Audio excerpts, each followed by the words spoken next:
What's up, everybody? Welcome to tonight's episode of the Not Your Average Mark Wrestling Podcast. I am your host, the Tutorial Boss Guapo, and with me is the man that said, "Damn it, Jim, we're not giving Sting a tennis racket. He's got a baseball bat. He's going to use it." The one and only Mike Caldwell. Hey, what's going on, buddy? What's happening, man? Man, we've just been doing the dang thing all day. So, I'm not going to lie.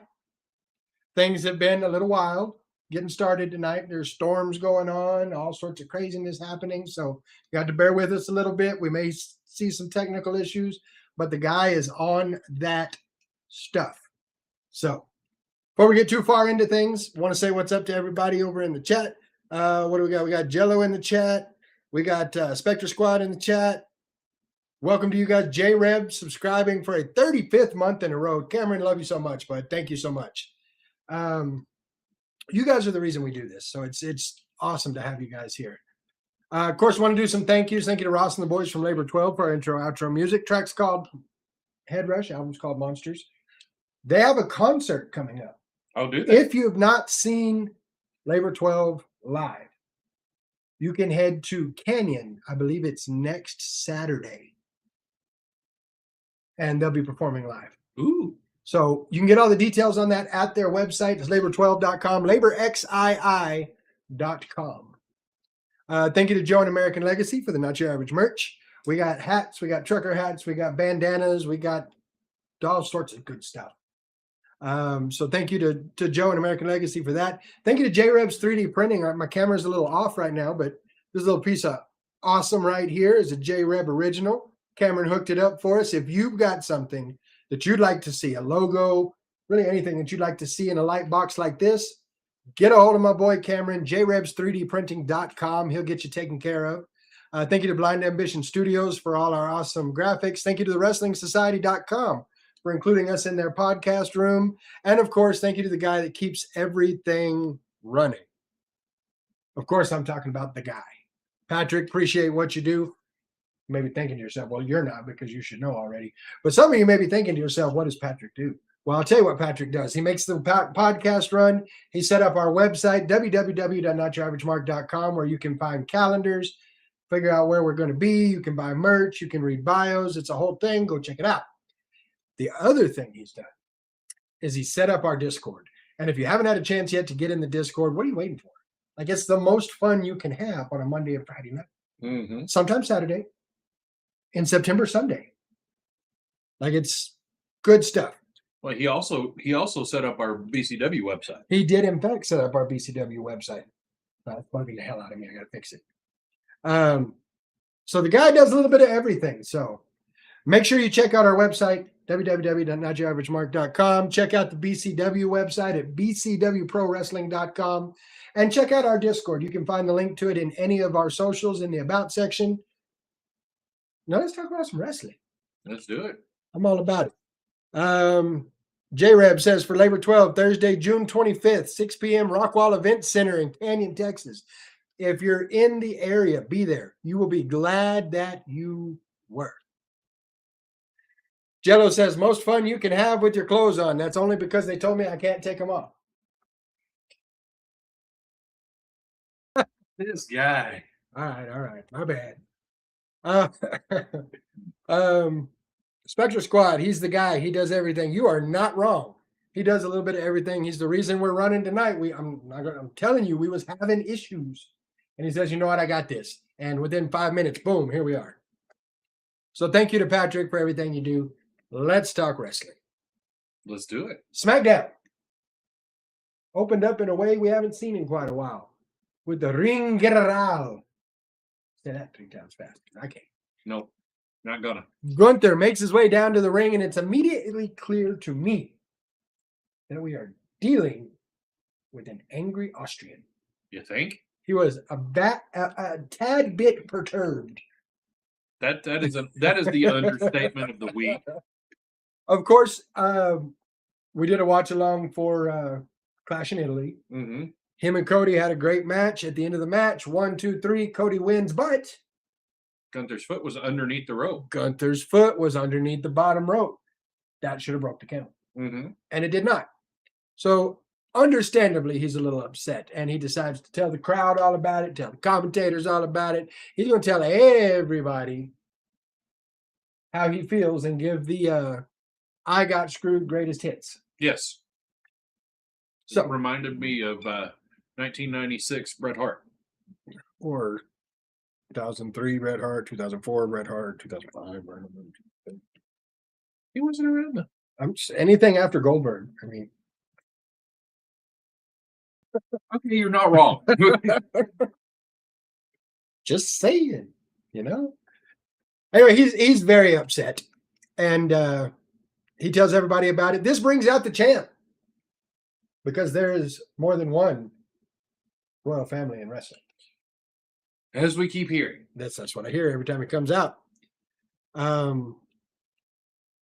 Cody comes out, seems to be in a pretty good mood, right? He's doing his whole whoa, and he's signing stuff for the crowd and high fives, the whole nine. Yep.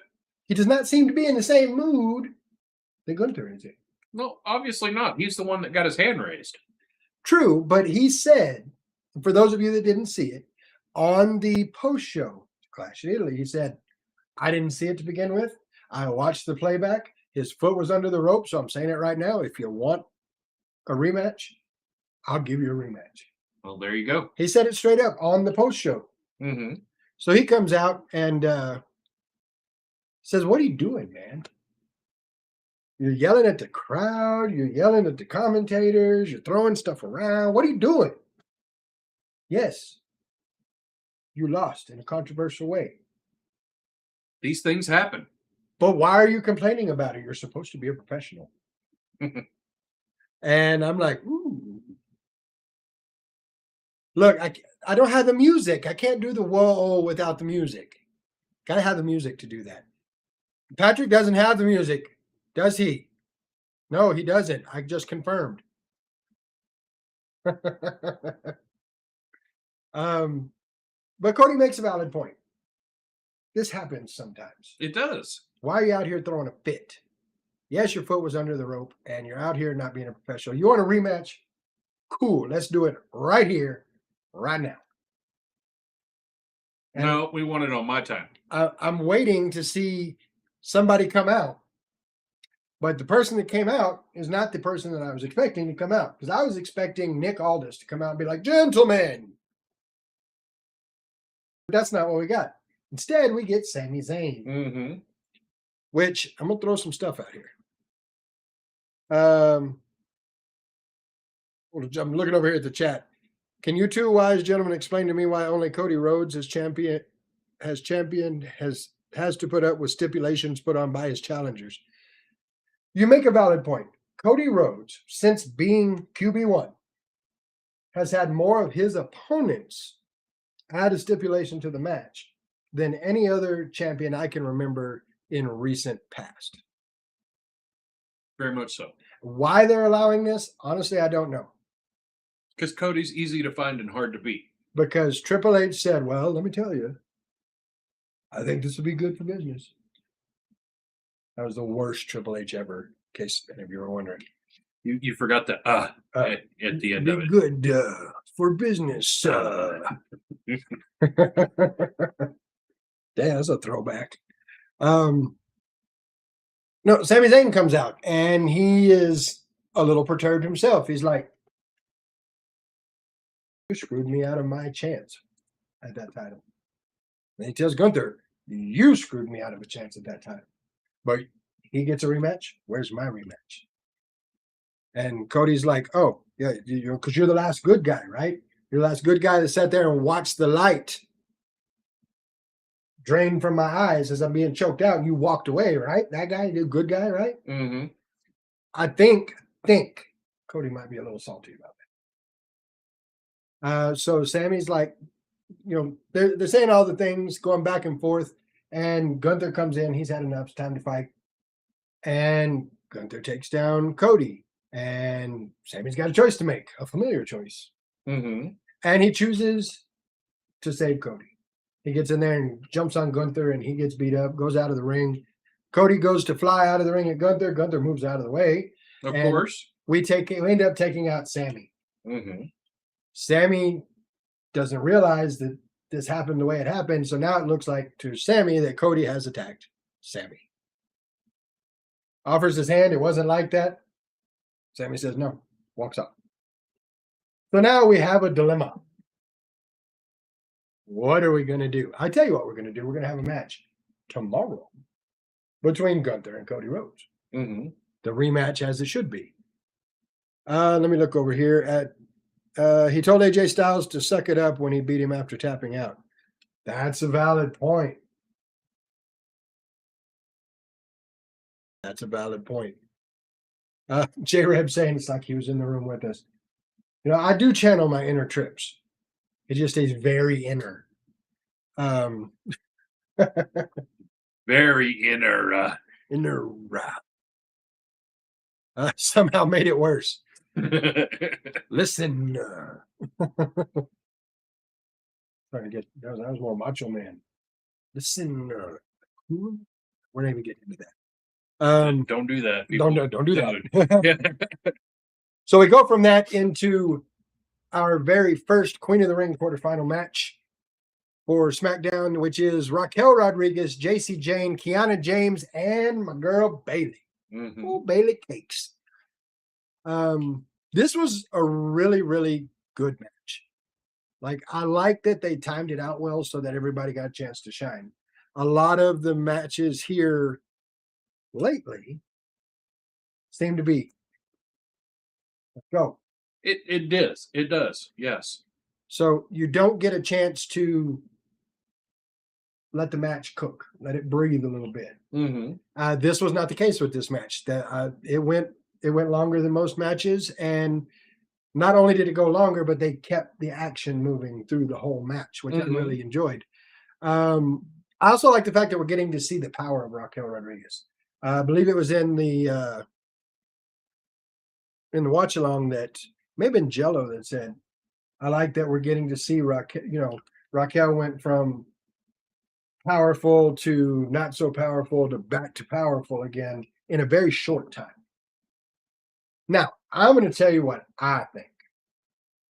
You know what? No, I'm not. I'll tell you what I think when we get a little closer to Raw, because it works with what I think. Okay. The big story's coming out of this one for me. So,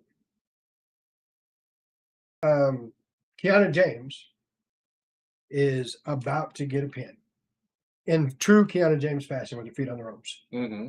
JC Jane says, nope, throws her feet off the ropes. Julia says, we're doing that. When Kiana James looks back, she sees Julia stand there and start talking about, why'd you do that? Why did you do that? You cost me the match. I was going to win. Julia's like, I didn't do that. I was. It was that much. That's. I mean, that she was like, because I can't understand half the shit she says. But, when she gets excited, man, nobody can understand it. Yeah, I know. Asuka is more verbose than her. Damn, saying something. But we end up getting Raquel Rodriguez with the win, which I hate. I really, really wanted Bayley to win, but I felt like Raquel was going to win.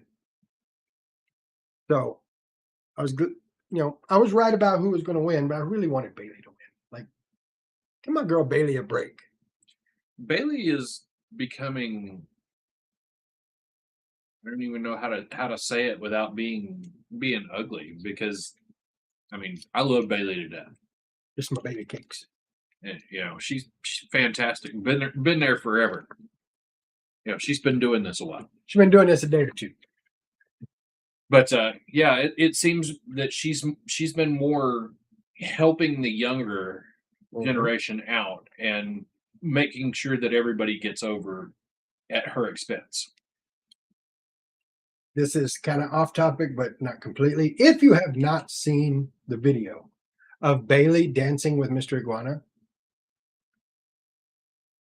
go watch it. Because damn. I have not seen that. You should go watch that because, again, I will repeat, damn. Okay. Here's my take on Bayley. I feel like we're kind of in between storylines on Bayley right now, but this is what I see happening. Her and Lyra, they've been the team, tag team champion. You know, they're the team. Well, Lyra's starting to go after Sol Ruka now, Mm-hmm. and that's kind of pulling the team apart. And I think, honestly, Lyra missed her chance at Sol Ruka. She did a great match, but we'll talk about that when we get to Raw. I think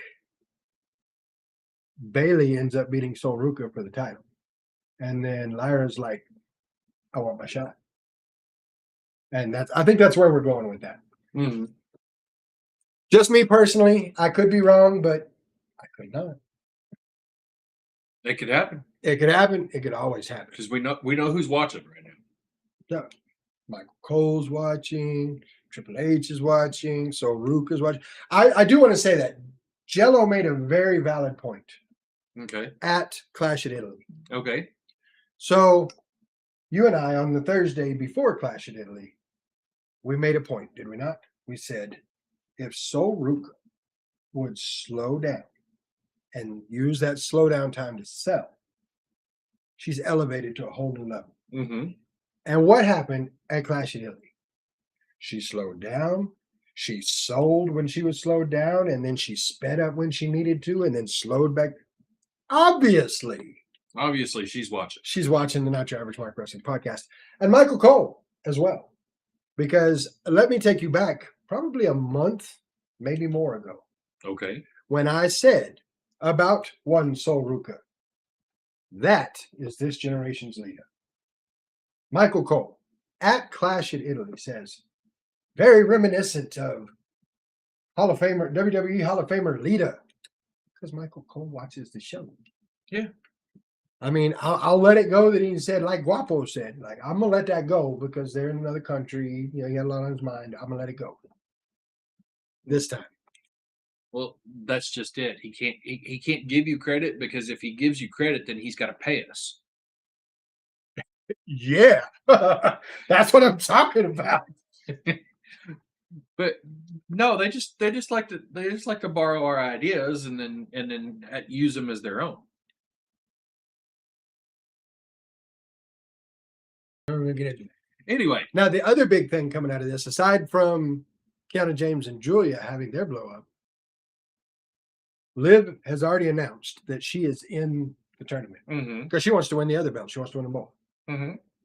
Well, Raquel just won a quarterfinal match, which puts her in the semifinals, which could potentially lead to Liv Morgan versus Raquel Rodriguez in the finals. Now let's think about that for a minute. You could get the storyline that Liv's talking about where Liv wins and she can challenge Rhea or Jade or Charlotte or whoever has that belt when we get to SummerSlam. Or you could have Raquel Rodriguez win and play it out the whole time that she's going to go for the other belt, but never say that. Right up until the Raw before SummerSlam, where she says, I'm coming after your belt. To Liv Morgan. Boom! Judgment Day blows up. Come on.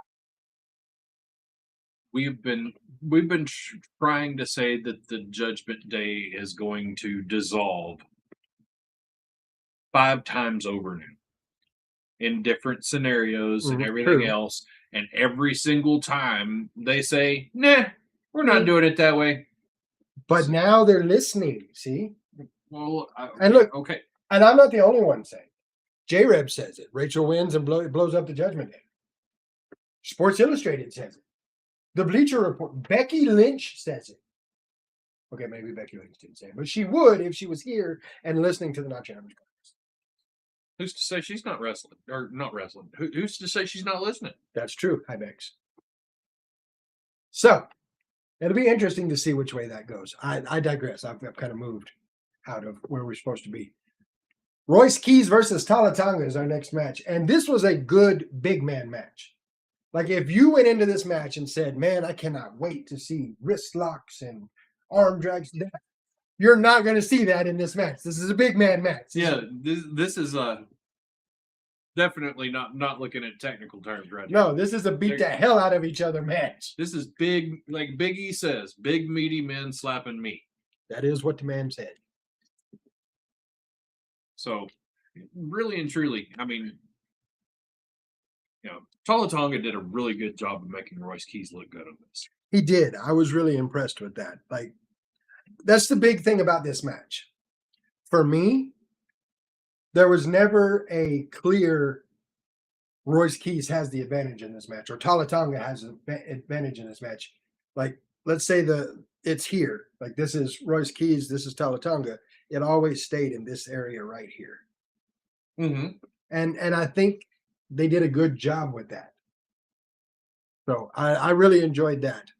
Of course, we get the obligatory MFT beatdown at the end of it. Of course. Because when are you not going to get that? Oh, what's up, Orion? Read that wrong. I almost said Orion. But yeah, I need sleep. So we get the obligatory MFT beatdown, and who comes out to make the save? Dog R-Truth. There was a laugh from the background. That was crazy. That was the guy, by the way. What's up, Patrick? So R-Truth comes out to make the save. R-Truth not cleared to wrestle right now. Comes out to make the save. And that went about like you thought it would. Yeah. Damian Priest says, "What are you doing?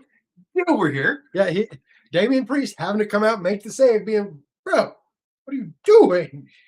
And he's like, well, we should go save him. And Damian Priest's like, no, go. So they leave Royce Keys in the ring to continue getting the beatdown. Mm-hmm. So that's going to... Royce Keys and Damian Priest. I feel like the whole R-Truth in the middle of it thing, I feel like Truth is on his last little bit. And I think they're running this to set up Keys and Priest as a tag team. Mm-hmm. That's what I think we're doing here. I think it'd be a good idea. I really do. Abs? No, I don't got none of those. I'm going to go ahead. I was going to say, I'm going to go ahead and assume that means Abby says, what's up, Abby? So we go from that to Chad Gable walking up to Ray Phoenix. Yes. And I dig everything about this. Walks up to Ray Phoenix and says, Ray, look, when I first put the mask on, I did it as a joke. I did it to poke fun at Lucha Libre. I did it because you beat me for a title and I was mad. No, it wasn't a title. It was just a match. No. You beat me in a match and I was mad about it. And I want to apologize because now I see the culture and I've learned what this is about. And I just wanted to tell you I'm sorry. He's like, I accept your apology, but there's other people you need to talk to. Obviously, meaning Penta. Mm-hmm. So it was good to see Chad Gable. And Chad Gable getting pops, man. Like big pops. Yeah, I'm here for this Chad Gable story. Would you like to hear my take on where the Chad Gable story is going? Well, why don't we save that for after Raw? We can do that. We can do that. It has nothing to do with what happened on Raw. All right, so that takes us to Charlotte Flair and Tiffany Stratton. There's an odd couple for you. Yeah, it is. Versus Jade Cargill and Mishin. Jade Cargill and Mishin. Now, this whole thing started out because Rhea Ripley is not cleared to wrestle. Injury to the knee. Sustained at Clash in Italy. Mm-hmm. And so she comes out and talks, says, I got the win, but it came at a cost. I'm not cleared to wrestle. But I knew Jade had backup, so I made a phone call. This brings out Charlotte Flair. Mm-hmm. Charlotte's like, you know what? It was a lot of fun being out there with you, but I'm still coming for that belt, just so you know. Cool. I like that. Now comes Tiffany Stratton. And she's like, you know what? I like this belt, but I think I like that one better. So I like what they're doing by, Rhea's out there. Everybody loves mommy. they're like, I enjoy getting to do this, but I'm coming for your belt. And Tiffany's like, I really like being champion, but I'm coming for that belt. And Jade's like, you may have beat me this time, but I'm coming for that belt. Like I like the dynamic they're building here. That everybody should want to be the big champion. Yes. Everybody should. It's very important to the story, and it makes the title prestigious. It really does. And I will say, all in all, this is a good match. Like we got to see some of the wanted and very much anticipated back and forth between Charlotte and Jade. Yeah. Like there are people that have been clamoring for this since Jade Cargill came to WWE. It's me, I'm people. Mm-hmm. I have been waiting for this. So I think we're going to get it at SummerSlam. It's just me. I'm going to go ahead and let you do this real quick. I need to return that phone call real quick. Okay. Couple of minutes. All right. You're all good, man. Everybody say bye, Mike. Bye, Mike.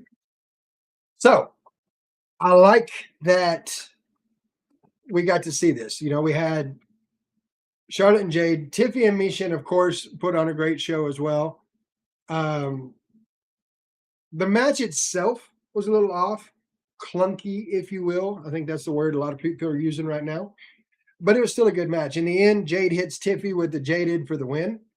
And I feel like this is the beginning. This is where we're starting to build to, I hate you, you hate me, but we all want that belt. So I think this was a really good way to do that. Looking over here at the chat, Abby saying good night. Good night, Abby. Jello absolutely right in the fact that with as far as the Judgment Day thing, we know that they have to wait until we believe it's never going to happen before they can make it happen. History tells us this is true. Jello saying once Chad finishes apologizing to Otis and Tozawa, his face turn will be complete. It will. And after I talk about Raw, I'm going to go ahead and give you my thoughts on where we're going with that. For now, though, we're going to talk about Carmelo Hayes and Ricky Saints. This just doesn't get old. I love the chemistry these two guys have. I feel like we're going to see a lot more of these two going at it. We're talking about Carmelo Hayes and Ricky Saints. Okay. Like I feel like we're going to see a whole lot more of these two. Like I feel like we're going to get a good program out of them because as few times as they've been in the ring together, what I loved about this match was they didn't make it feel like a match. Okay. Like it felt personal throughout the whole match. It felt personal. Like I don't like you, you don't like me. Well, of course. I mean, they're creating a personal issue on that front, and I'm all about it. I am too. Personal issues sell. Just bottom line. I believe Jerry Jarrett was the one that had the plaque up that said personal issues draw money. Yes, it does. So I think what I'm like most about is, like I said, is that they made it feel personal. You watch a lot of these matches and you don't get that. There's a personal issue, but it looks like it's a match. This didn't feel that way. Saints almost getting the win on a count out. Mm-hmm. Mello being Mello and going out like that. Dives back in the ring just in the nick of time, but then we get the roll up, gets pinned with a handful of tights. My opinion on this ain't over, Vince, ain't over by a long shot. Mm-hmm. To quote that great philanthropist, Stone Cold Steve Austin. Yes. Seems like a permanent crit fail. It's definitely sure. Oh, never mind. I enjoyed this match, and I can't wait to see more of it. Speaking of things that I can't wait to see more of, Chelsea Green. Love me some Chelsea Green. Oh yes, I'm really digging what she's doing right now. I really am. Yeah. It really feels like that. She is getting the sympathy that she needs to be a babyface, but she has not really changed much of her character. She That's is fair. still she is still Chelsea Green. She is still a meltdown waiting to happen at any point in time. One might say she's a hot mess. Yes, Ha! See what I did there? I did. And you kind of can love it, don't you? Yeah, I did. So we get Lash Legend versus Chelsea Green. This was awesome. Let's just start there. Like anytime I get to see Chelsea Green, awesome. Hmm. I like it even more when we get to see something that's been building kind of in the shadows, Hmm. mentions here and there, whenever you can see that payoff. Yes. So the match itself was good. You have Chelsea coming in hot, like Tricks Lash into coming in, gets a code breaker, which I still think it's hilarious that they still call it the code breaker. Well, they own their intellectual property for it. So Fair, but you hear code breaker, you think Chris Jericho. right. So, but aside from that, Lash has the upper hand for a whole lot of this match because, and I'm starting to sound like Shawn Michaels. And again, Chelsea Green, not a short person, No. but she was compared to Lash Legend, Mhm. just towering over. But she goes through, and we have Nia Jax attacking Chelsea Green when the ref is distracted. Yes. That was definitely a thing. There was. And so what have we been seeing with Chelsea Green over the past several weeks? We've seen Tiffany Stratton help. No, we've seen her helping Tiffany Well, yeah, but because Tiffy's her best friend. well, Tiffy actually helped her win the match the week before. That's fair. That's fair. That's what we get here as well. Mm-hmm. Tiffy comes out, stops the beat down. We get the roll up 1, 2, 3. Chelsea leaves the ring very expeditiously, and now has a win over Lash Legend, which is awesome. But Tiffy made it very clear. She's like, no hugs. Go on. So I don't know. I think it's a lot of fun personally. Jello saying Chelsea Green is in the middle of a very rare thing, an actual organic crowd centered face turn. And it is a very rare thing. There's very few people that can pull it off. Mm-hmm. The Rock was one of them. LA Knight. LA Knights. No, LA Knight. Yeah. You can say LA Knight's been up, but yeah, it was very organic. LA Knight came up in a time where they were shoving Roman Reigns is the best down everybody's throat. Well, they also had him start as a model recruiter. You mean Max Dupree? Yeah. And don't ever say that to him, by the way. He doesn't. He does care. not No, like that. No. So that's going to take us into our main event. Dominic Mysterio, Damian Priest, Trick Williams, Braun Breaker, men's King of the Ring quarterfinal. That is a loaded main event. It is. And this was an interesting one because think about what you've got here. You've got Trick Willie and his lemon pepper steppers. Mm-hmm. You've got Braun Breaker, who for 90% of the people watching this match, that's their pick in this. Mm-hmm. You've got Damian Priest, who is the wily veteran. And you've got Dominic Mysterio, who is Dominic Mysterio. Yeah. Well, he's not Dominic Mysterio. He's a grizzled vet. Look, just because he shows up on camera for 20 minutes when he's 7 years old does not make him a grizzled vet. Hey, if you don't believe me, just ask him. You ain't wrong there. And, when you have just because you were the focal point of a Dominic on a pole match doesn't make you a grizzled veteran. Hey, he was working spots, so I mean, he was. That's fair. Everybody got their chance to show out in this one, and in the end, it's Dom that pulls it off. You get Breaker taking himself and Trick Williams out. Mm-hmm. You've got Damian Priest, who's already been laid out. Mm-hmm. So Dominic Mysterio has his opportunity. gets in there. He's going to get the pin, except for Damien's not as dead as he thought he was. Damien gets ready to pull a move, and what happened?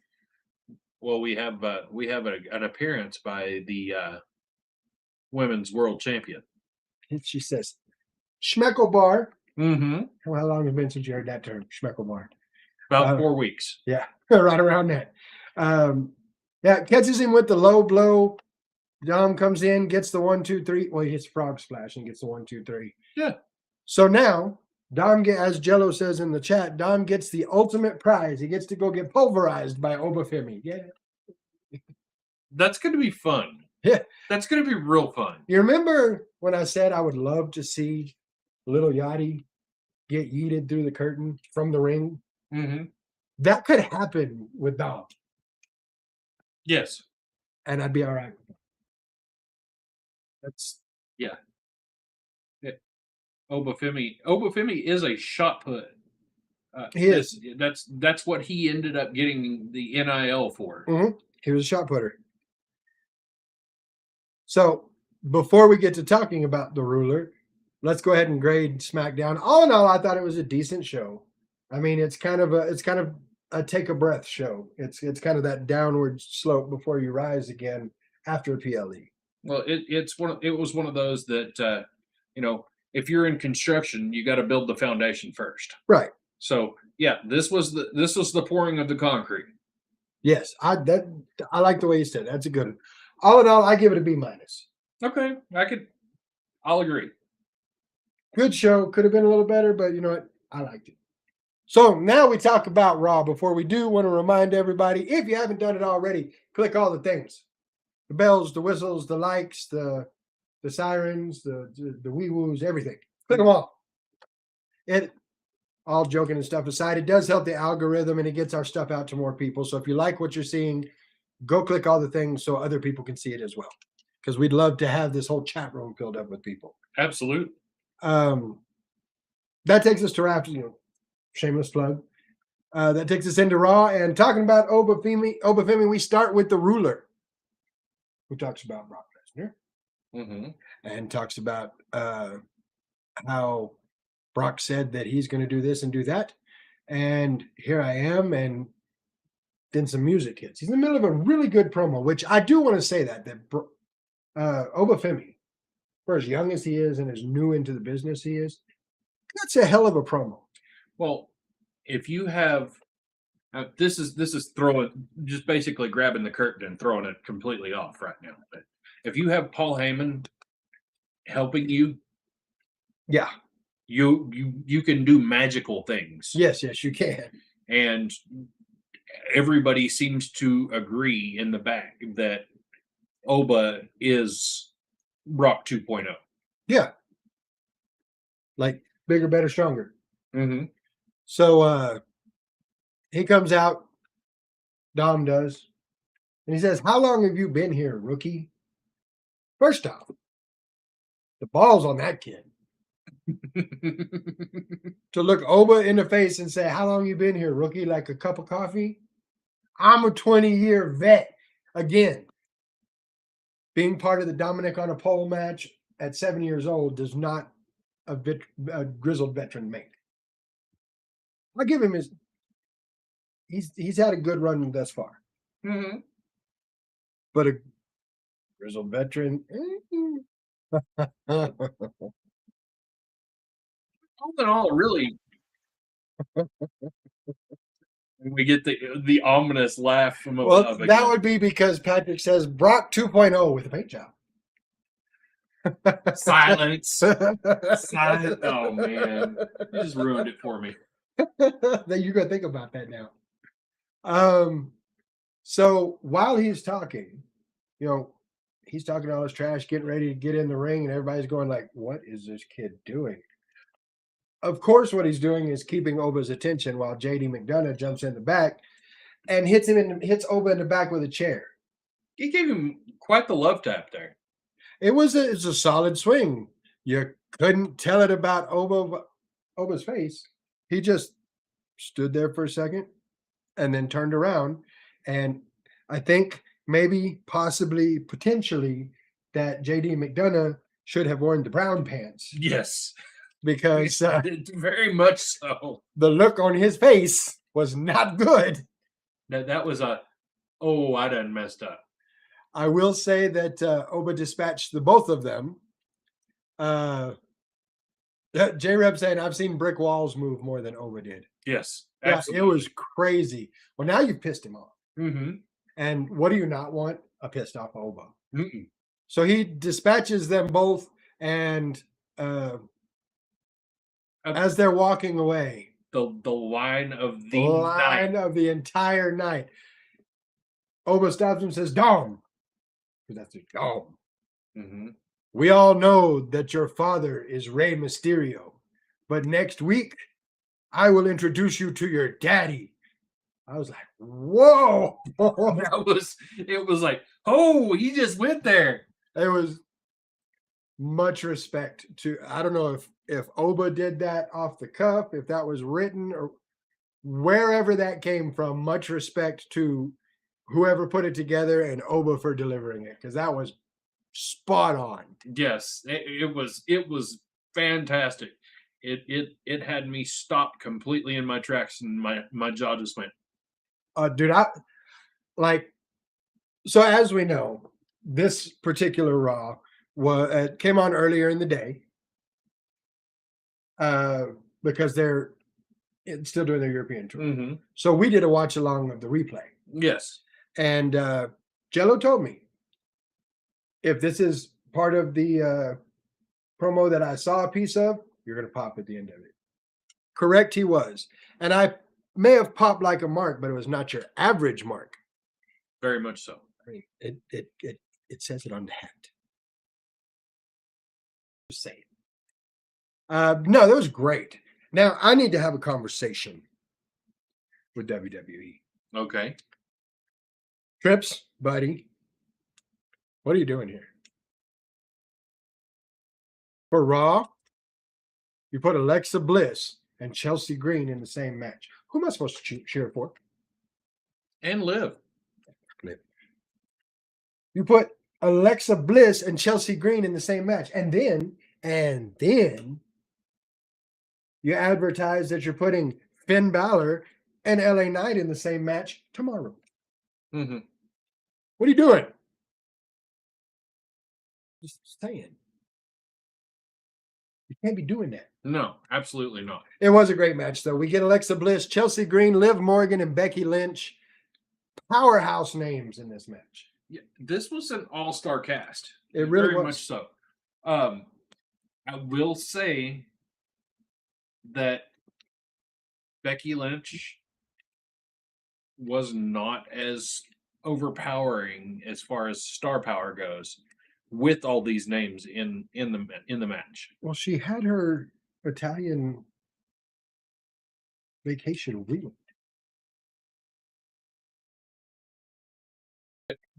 You know what? Fun fact. If Jessica Carr is not the referee, Becky Lynch has won 100% of her matches since she's came back. That's very true. And if Jessica Carr is the referee, it's like 75. Yeah. This was a good match. Let me not, I make jokes, but the shine that came out of this match with Alexa, like the first 4 minutes was people just back and forth, move, counter, move, counter, move, counter. Like, it was strong. And it stayed strong through the match. Of course, we got to see Alexa Bliss do the Sister Abigail, which we wasn't allowed to see. Of course, we had to watch Alexa take a manhandle slam. Mm-hmm. But what I liked was we got to see Chelsea this close to the win. Mm-hmm. She leaned, she's got the pin and she's leaning way back across the body. And Liv comes up, flips over her, pulls her shoulders down. 1, 2, 3. As much as I don't like Liv Morgan right now, you have to applaud her ring awareness. Yeah, absolutely. I mean, she is the women's world champion for a reason. She may not defend that title, but she has it for sure. Well, how are you going to defend it if you don't have anybody to defend it to? 2 days without a defense. And And Jade, 2 months. Jade Cargill went 88 days. And Ish. I don't like that any more than I like the fact that there are people she can defend the title against. Even if it's a squash match, you have to defend the title. Sol Ruka had the title Saturday, Sunday, 48 hours before her first title defense. And more power to her. Mm-hmm. I feel like they're doing a disservice by not, and I feel the same way when Jade had it. They're doing a disservice by not putting more people in front of her as a champion.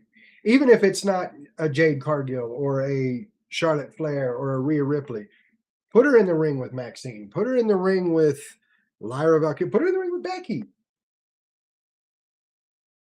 There are people you can put in front of her as a champion to have a championship match.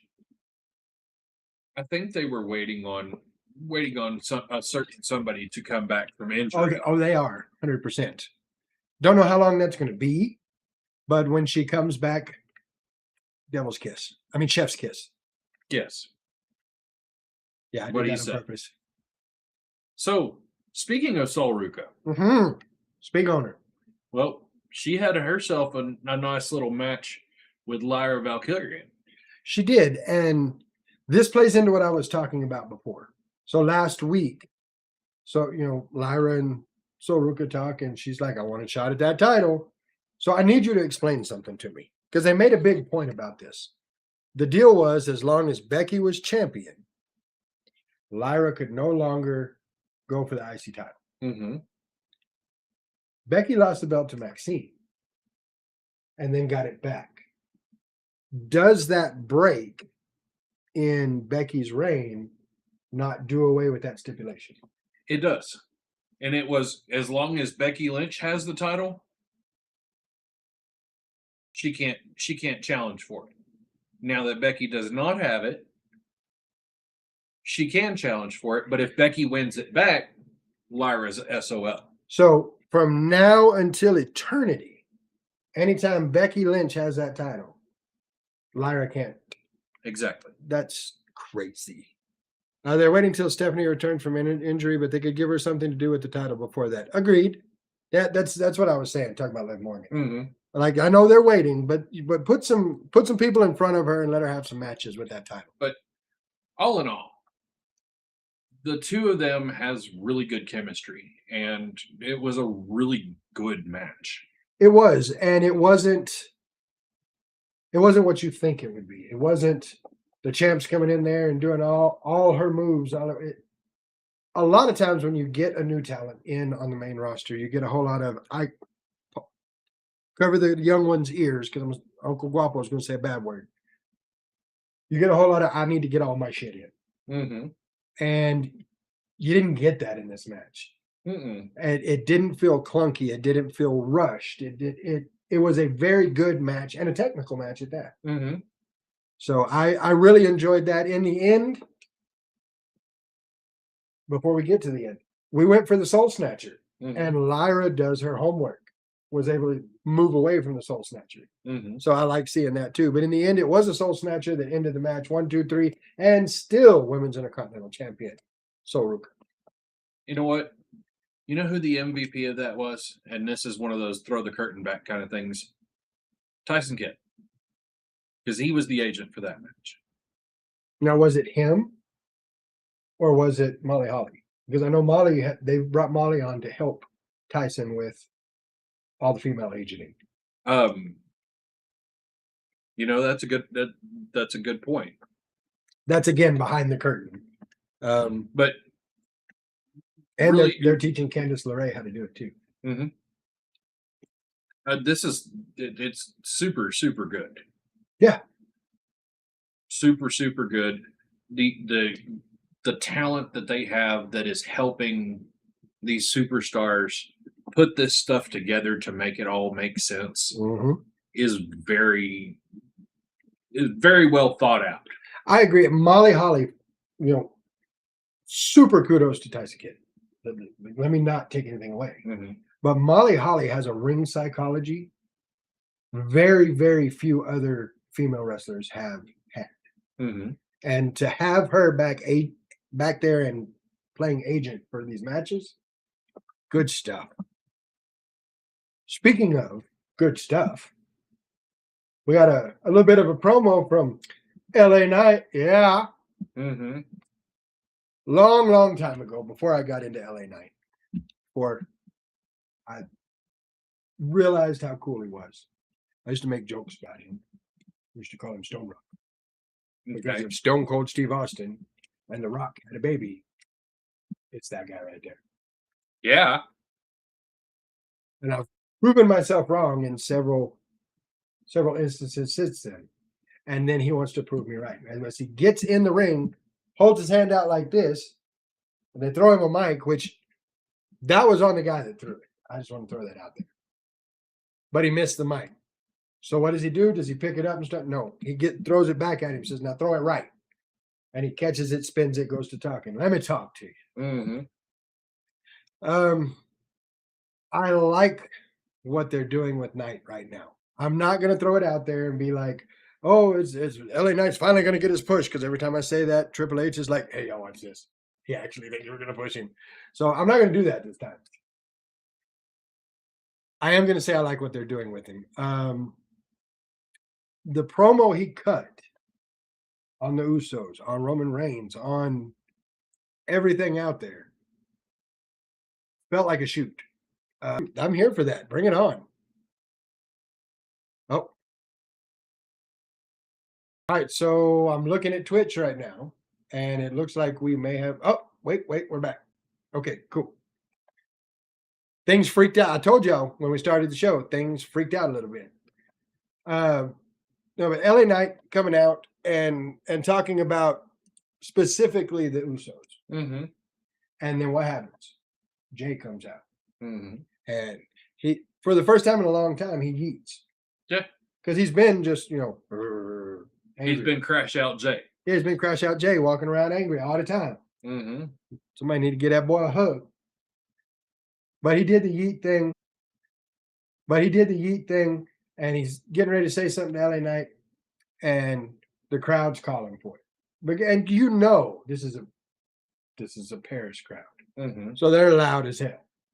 So he does the thing and goes up, starts eating again.